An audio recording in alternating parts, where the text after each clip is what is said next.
మురారిని ఆశతో అక్కును చేర్చుకోవాల్సిన హారిక చేతులు వాణ్ణి వదిలేసి ఇలా శూన్యాన్నెందుకు పట్టుకున్నాయి?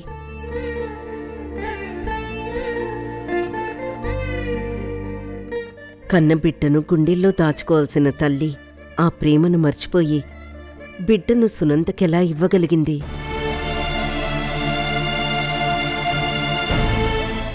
మురారిని సునందకిచ్చి ఆ బిడ్డ స్పర్శతో సునందను బ్రతికించడమే తన ఆలోచన అయితే,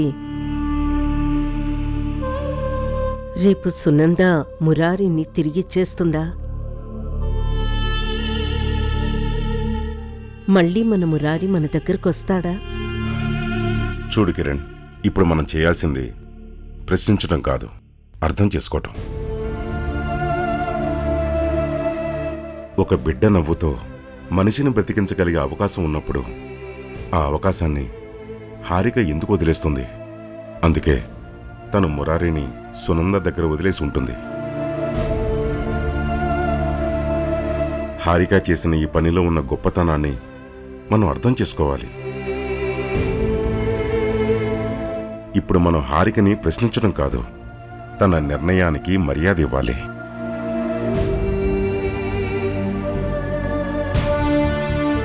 అది కాదు మావయ్య, అసలు హారిక అలా ఎలా చేస్తుంది? మనెవరికీ చెప్పకుండా ఈ ఇంటి వారసుని అలా ఎలా ఇచ్చేస్తుంది? మేఘనా, హారిక ఇచ్చేసింది నువ్వు కన్నబిడ్డను కాదు, తను నవమాసాలు మోసి ప్రాణం పోసి తను కన్నబిడ్డను.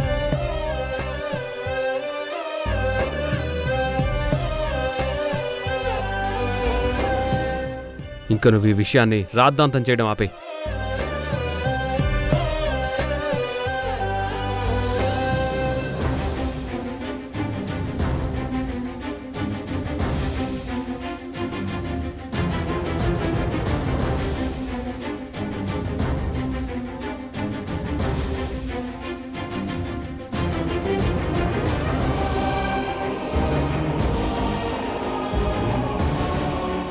హారిక,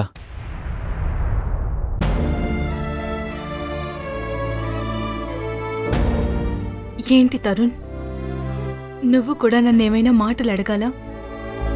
లేదు హారిక, మురారి అంటే ఎంతో ప్రేమున్న నువ్వు బాబును సునందకిచ్చేశావంటే ఆలోచించకుండా చేయవని నాకు బాగా తెలుసు.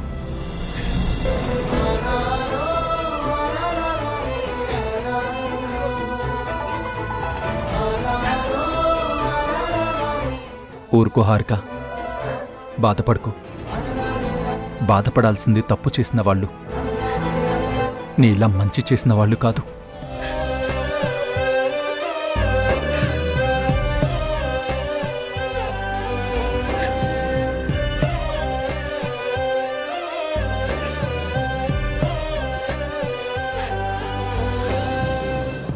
ఊరుకో హారిక.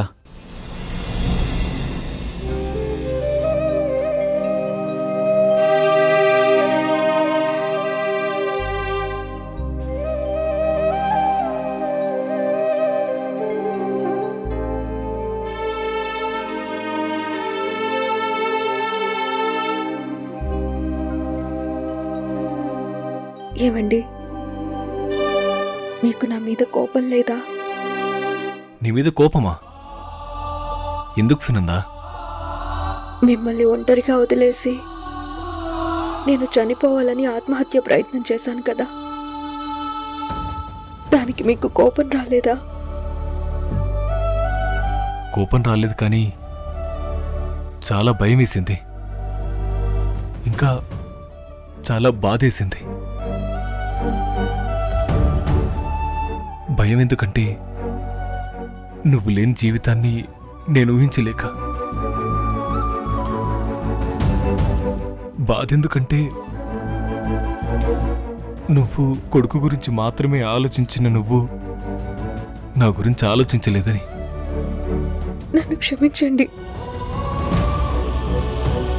మురారి దూరం అవుతాడనే బాధలో నేను ఆత్మహత్య ప్రయత్నం చేసి చాలా తప్పు చేశాను. ఆ బాధలో ఒక్కసారి కూడా మీ గురించి ఆలోచించలేకపోయాను. మిమ్మల్ని ఒంటరి వాణ్ణి చేసి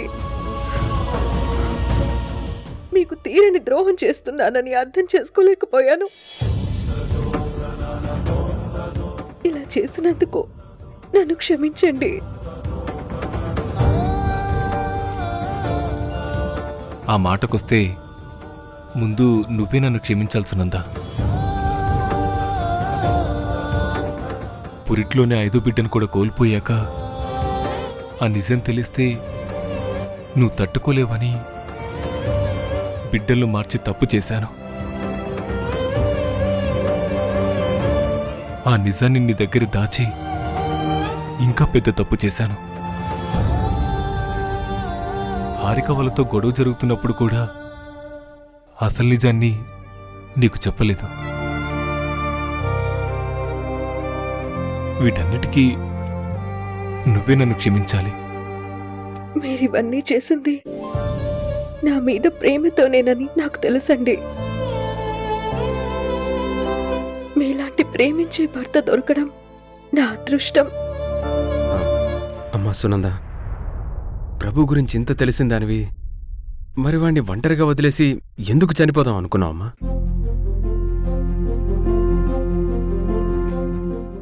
సర్లేమ్మా, మొత్తానికి దేవుడి దయతో పెద్ద గండం తప్పి నువ్వు ప్రాణాలతో బయటపడ్డావు.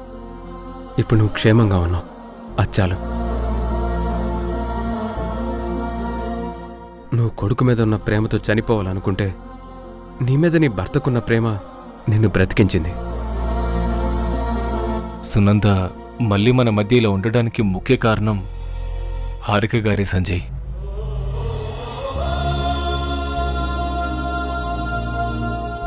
తనే గనుక మురారిని తీసుకొని ఇక్కడికి రాకపోయి ఉంటే చాలా పెద్ద ఘోరం జరిగిపోయేది.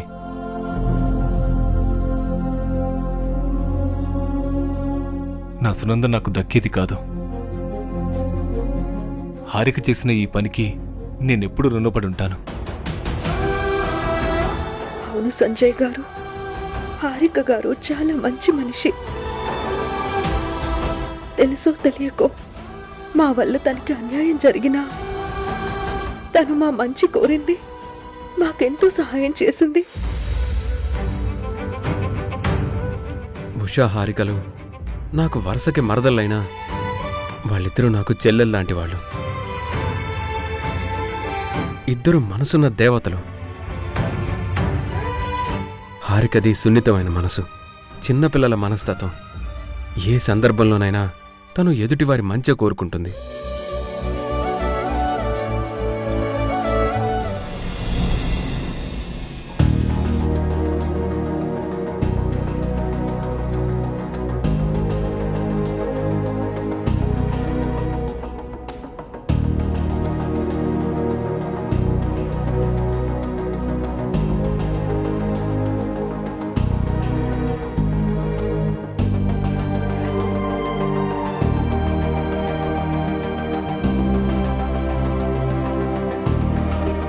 యువర్ ఆనర్, నిజానికి నేను నా క్లయింట్ సునంద తరపున వాదించాల్సిన లాయర్ని.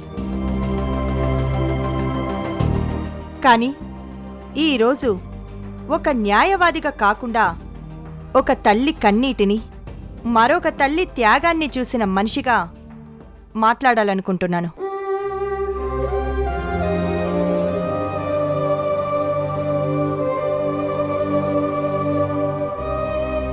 చట్టం పుస్తకాల్లో ఉన్న పేజీలని తిప్పడం లాయర్ల వృత్తి కావచ్చు, కానీ మురారి విషయంలో హారిక గారి స్పందన చూశాక మనుషుల మనసులను చదవడం కూడా ఒక అద్భుతమైన విద్య అని తెలుసుకున్నాను.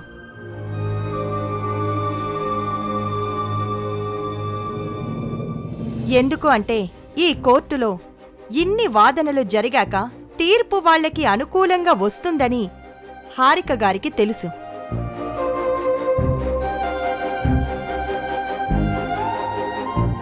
అయినా కూడా నది సముద్రంలో కలిసినట్టు హారిక గారు మురారి అనే జీవనదిని సునంద మమకారపు సముద్రానికి అంకితమిచ్చారు అనే నిర్ణయాన్ని విని విస్తుపోయాను.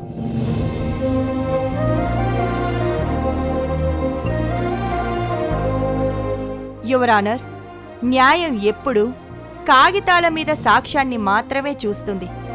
కాని ఇక్కడ హారిక గారు చేసిన త్యాగమే ఒక సాక్ష్యంగా నిలిచింది.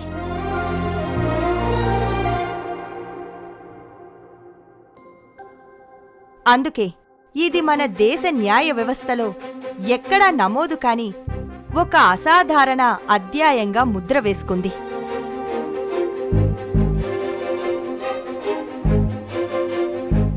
కాబట్టి మీరు అనుమతిస్తే తల్లిగా ఒక కొత్త చరిత్రకు పునాది వేసిన హారిక గారి గొంతు నుండి తన మనసులో మాటలు తెలుసుకోవాలి అనుకుంటున్నాను.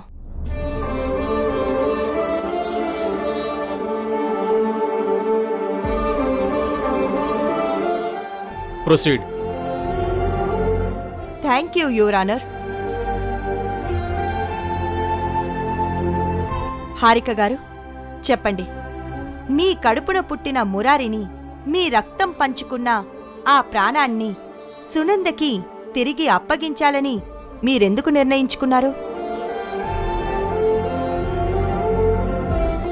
ఆ నిర్ణయం వెనుకున్న మీ ఆలోచన ఏంటి?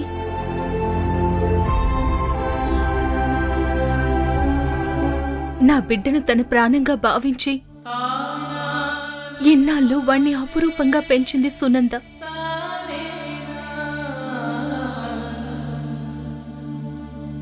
అలాంటి ఒక గొప్ప తల్లికి నేను మురారినిచ్చి త్యాగం చేస్తున్నాను అనుకోలేదు. నా బిడ్డను నాకన్నా ప్రేమగా చూసుకునే మరో అమ్మ చేతుల్లో పెడుతున్నా అని భావించాను.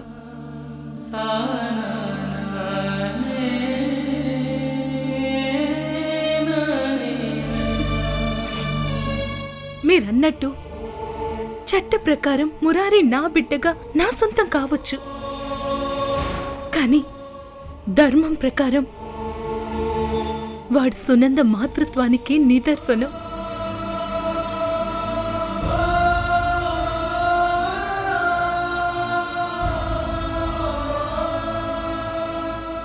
అందుకే నా ఊపిరిగా భావించే మురారిని సునంద ప్రాణానికి శ్వాసగా అందించాను.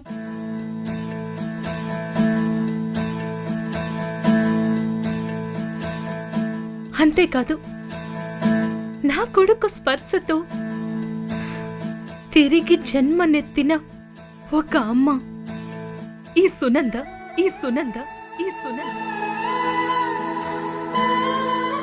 తను మురారి మీద పెంచుకున్న ప్రేమ, జన్మనిచ్చిన తల్లినైనా నా ప్రేమ కంటే గొప్పది అనిపించింది.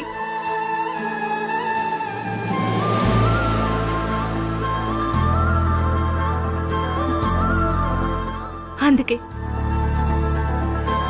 మురారిని శాశ్వతంగా సునందకి బిడ్డగా ఇవ్వాలని నిర్ణయించుకున్నాను.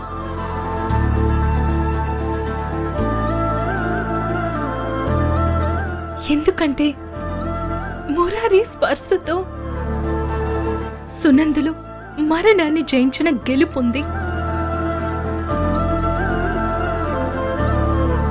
అమ్మా అని పిలిచేవాడి పిలుపులో మళ్ళీ చిగురించిన సునంద జీవితం నాకు కనిపించింది.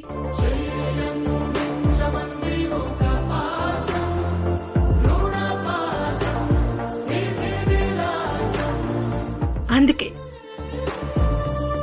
ఇది త్యాగం కాదు.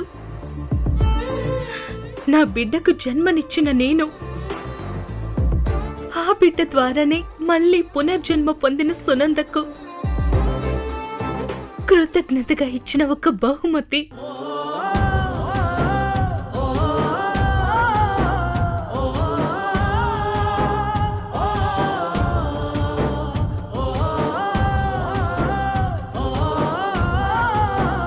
హారిక, నువ్వు నాకు మురారిని ఇవ్వడం మాత్రమే కాదు, నా జీవితంలో అమ్మ అనే అక్షరానికి మళ్ళీ ప్రాణప్రతిష్ఠ చేశావు.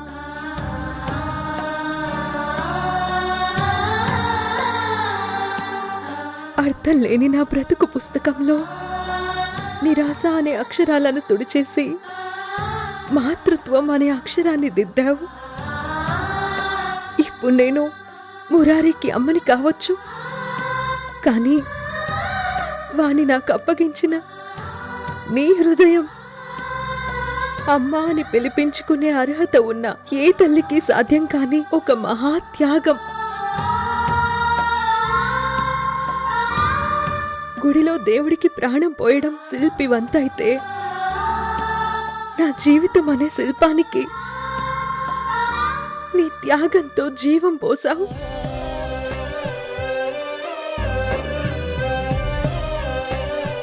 కేవలం నా కోసం మురారిని తిరిగిచ్చిన నీకు నేను ఏమిచ్చి రుణం తీర్చుకోగలను? అందుకే ఇకపై ఈ మురారి నవ్వులో నిన్ను చూసుకుంటాను. వాడు పలికిన అమ్మా అనే ప్రతి పిలుపులో నీ పేరు నేను ఆత్మగా ప్రతిధ్వనింపచేస్తాను.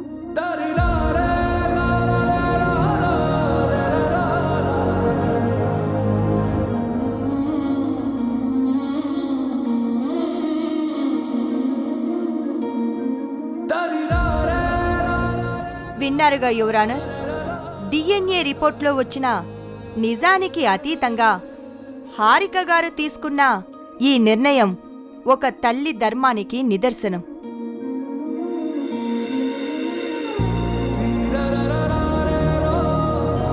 చట్టం కేవలం రక్తాన్ని బట్టి తల్లిని గుర్తిస్తుంది, కానీ హారిక గారు తన త్యాగంతో మాతృత్వానికి ఒక కొత్త అర్థాన్నిచ్చారు. ఒక తల్లి కడుపు కోతను మరొక తల్లి కన్నీటితో తుడవడం అన్నది ప్రకృతికి కూడా సాధ్యం కాని ఒక అపురూపమైన సన్నివేశం. దాన్ని హారిక గారు నిజం చేశారు.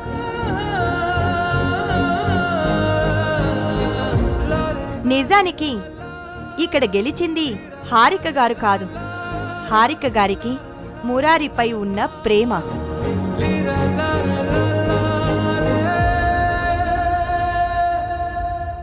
అందుకే ఇంకా ఈ కేసులో ఎటువంటి వివాదాలకు తావులేదు, ఎటువంటి అనుమానాలకి చోటు లేదు అని మీకు తెలియజేస్తున్నాను. మీ తీర్పు కోసం ఒక పవిత్రమైన బంధాన్ని న్యాయస్థానం ఆమోదించే ఆ క్షణం కోసం మేమందరం ఎదురుచూస్తున్నాం.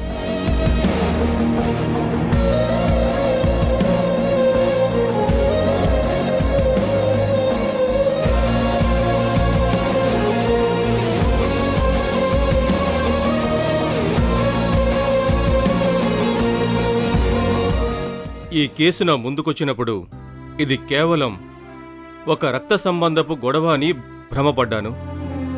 కానీ ఈరోజు ఇక్కడ జరుగుతున్నది చూస్తుంటే స్వార్థం లేని ఒక కన్నతల్లి ప్రేమను ప్రపంచానికి చాటి చెప్పే అద్భుత ఘట్టమని అర్థం చేసుకున్నాను.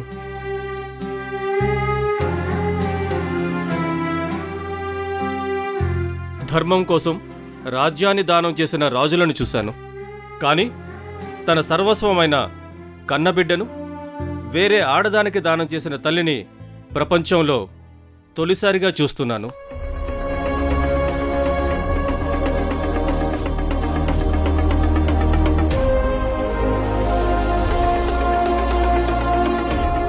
అందుకే ఇది భారతదేశ చరిత్రలో సువర్ణాక్షరాలతో లిఖించదగ్గ సంఘటన. ఈ మాతృభూమి అమ్మను దేవుడి కంటే మిన్నగా భావిస్తుందని మరోసారి రుజువు చేసిన సంఘటన.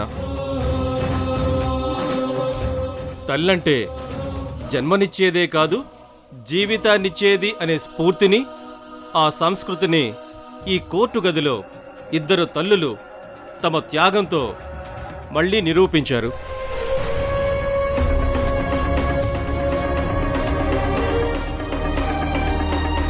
అందుకే ఈ కేసులో వాదోపవాదనలు విన్నాక, సాక్ష్యాలను పరిశీలించిన తర్వాత ఈ న్యాయస్థానం తన బాధ్యతను పూర్తి చేస్తూ తుది తీర్పును ప్రకటిస్తుంది.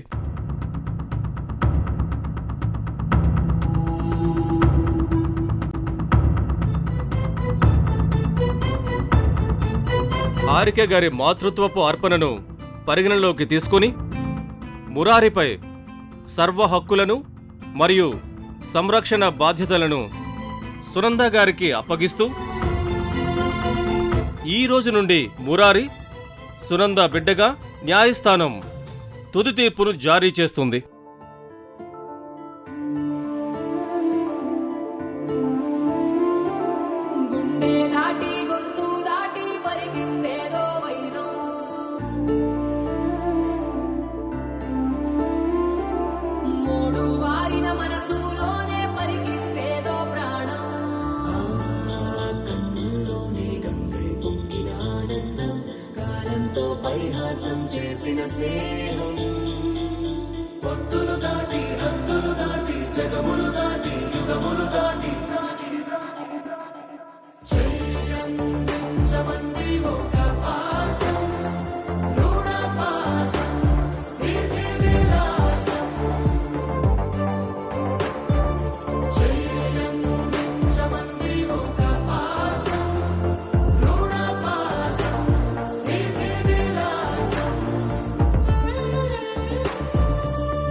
మీరు నన్ను చంపినా సరే నేను ఫోన్ మీ చేతికి రానివ్వను. నువ్వు ఇలా చెప్తే వినవరా?